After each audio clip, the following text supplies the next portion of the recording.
Persahabatan manusia dengan alam tidak pernah stabil. Manusia bisa bersikap bijak dan alam membalas dengan amarah. Tak jarang juga manusia bersikap kurang ajar dan alam malah membalas dengan kebaikan.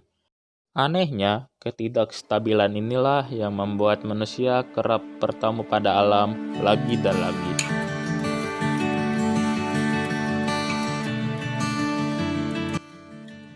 Sebelum kami memutuskan berangkat pada wisata alam yang ada di Tamiang Layang, saya, Agus, Denis, Nathanael, Yahya, dan Rianto membahas beberapa pertimbangan yang akan kami putuskan akan pergi kemana. Keberhasilan dari sebuah tim tentunya berawal dari sebuah perencanaan yang gunanya memperlancar tujuan tim kami, yaitu anak negeri. Di rumah Agus, kami membahas tentang destinasi wisata alam yang ada di Tamiang Layang, perkiraan hari, perkiraan cuaca, dan tidak luput juga biaya yang kami tempuh selama di perjalanan. Nathanael berkata lebih baik pergi ke gunung dan air terjun Desa Bahalang. Denis pun berkata bagaimana jika kita membuat 3 wisata alam, yaitu wisata gunung dan air terjun di Desa Bahalang, serta wisata alam Taman Anggrek Hitam di Desa Telang Siong.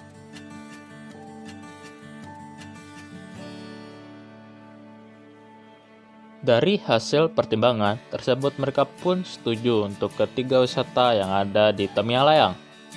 Oh ya, tidak lupa juga kami membahas potensi yang ada di daerah Tamiang Layang, yaitu berupa souvenir khas Barito Timor yang bertepatan di butik Ibu Unitra. Kali ini perjalanan kami terdiri dari saya, Agus, Denis, dan Yahya menuju Desa Bamban, rumah Nathanael. Kali ini Rianto tidak ikut bersama kami karena dia sedang mengikuti kegiatan tes penerimaan calon anggota TNI di Palangka Raya. Sesampainya kami di Desa Bamban, tepatnya di rumah Nathanael, kami pun bergegas menuju Desa Bahalang yang melewati Desa Tentot.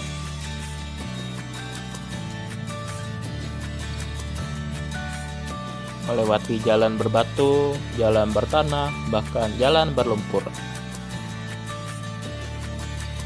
Sesampainya di Desa Bahalang, kami pun memasuki jalan yang di pada samping kiri dan kanan jalan dipenuhi dengan semak-semak.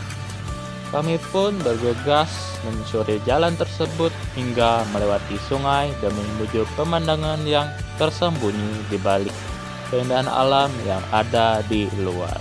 Akan tetapi kondisi cuaca tidak mendukung sehingga kami putuskan untuk kembali ke atas tempat kami menaruh sepeda motor dan menyempatkan istirahat sejenak sebelum melanjutkan perjalanan menuju puncak gunung Tele Trobalo. Perjalanan kami dilanjut sehingga kami pun tiba di bawah sebelum melanjutkan hiking ke puncak gunung Tele Trobalo. Di sini kami minta izin untuk meliput di atas serta mempromosikan pada masyarakat. Di sini kami membayar uang parkir sekitar 5.000 dan melanjutkan mendaki ke puncak tersebut. Oke guys, kita berada di Bahalang.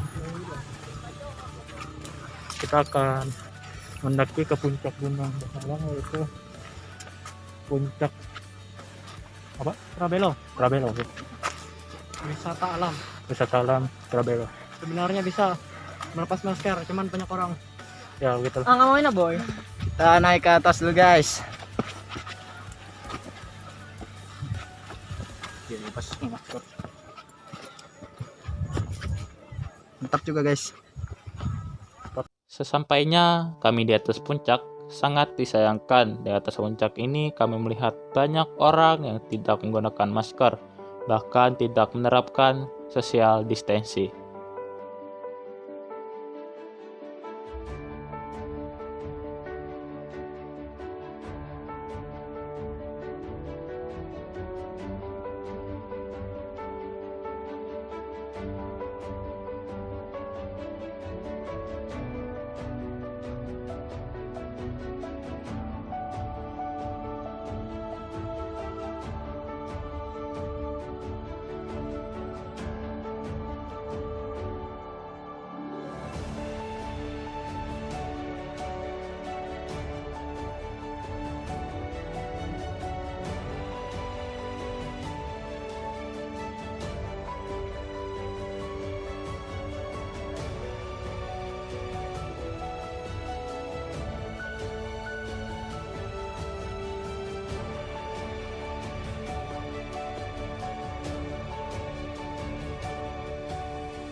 Setelah berfoto dan memvideo, kami pun turun dan bergegas berangkat pulang ke rumah masing-masing. Mengingat di atas puncak terlihat awan yang sedang turun hujan di daerah Banua Lima.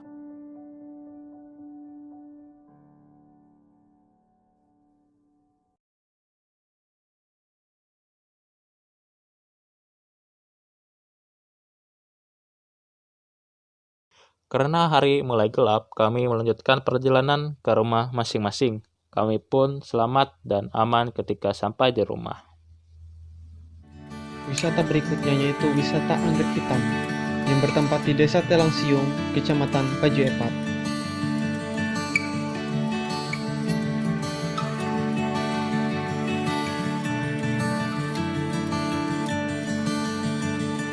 Setelah menyusuri jalan sekitar 2 km dari Desa Telangsiung, saya dan Hilkia tiba di wisata Anggrek Hitam.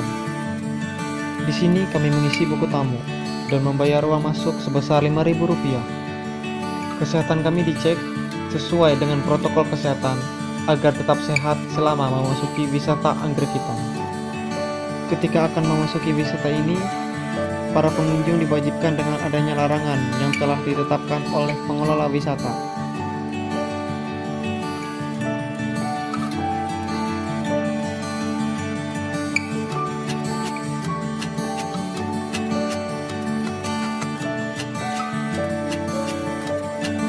Kehadiran saya dan Hilkia disambut dengan keindahan alam, yaitu anggrek hitam.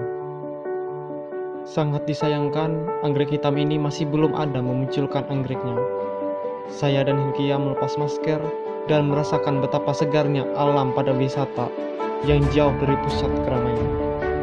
Oh iya, bagi masyarakat yang ingin mengunjungi tempat yang tenang dan jauh dari pusat keramaian, bisa langsung datang ke wisata Anggrek Hitam di Desa Telangsiung, Kecamatan Paju Epat. Di hadapan kami terlihat ada rumah pohon yang dibangun oleh pengelola wisata ini. Di samping kiri dan kanan kami banyak sekali anggrek-anggrek yang belum mengeluarkan anggreknya. Saya dan Hilkia menaiki rumah pohon tersebut dan melihat dari atas betapa indahnya alam ini.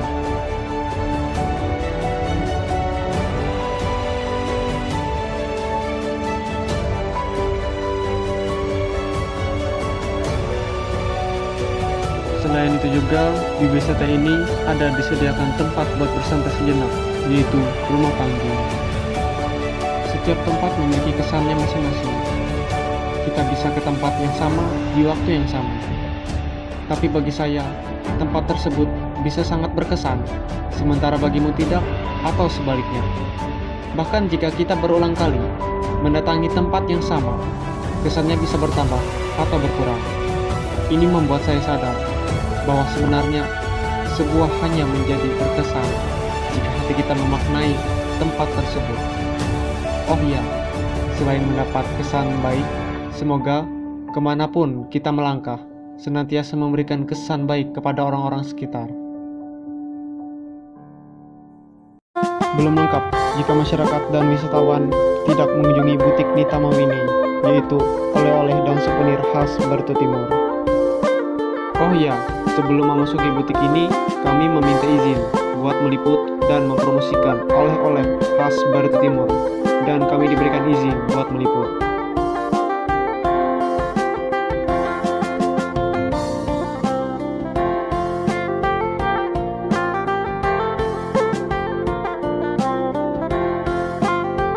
Ketika memasuki butik ini, banyak sekali oleh-oleh bahkan souvenir yang merupakan hasil dari alam dan hasil dari kerajinan masyarakat Barito Timur.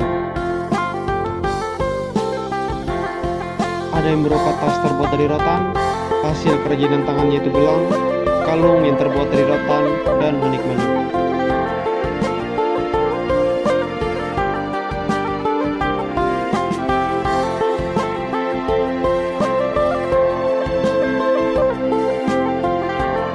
Ada berbagai jenis tas wanita yang memiliki motif yang berbeda-beda.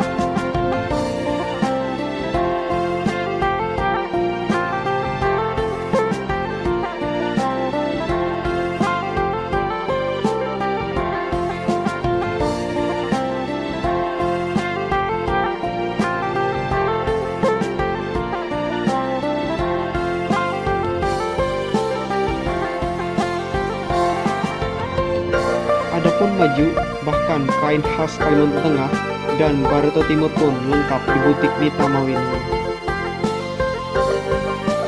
Mari bagi para masyarakat setempat atau para wisatawan, silakan mengunjungi butik Nita Mawini yang bertempat di Jalan Ahmad Yani di depan kantor pos kami yang lain. Tahun ini banyak hal buruk yang menimpa hidup kita. Kita tidak bisa melihat senyuman karena mesti tertutup masker. Kita melihara rasa takut karena tidak mau keluarga terpapar hal buruk. Kita harus menjaga diri dengan cara menjaga jarak. Tapi di antara banyaknya hal buruk yang teramat besar yang kita terima, kita jadi menghargai hal-hal kecil yang tadinya tidak berarti.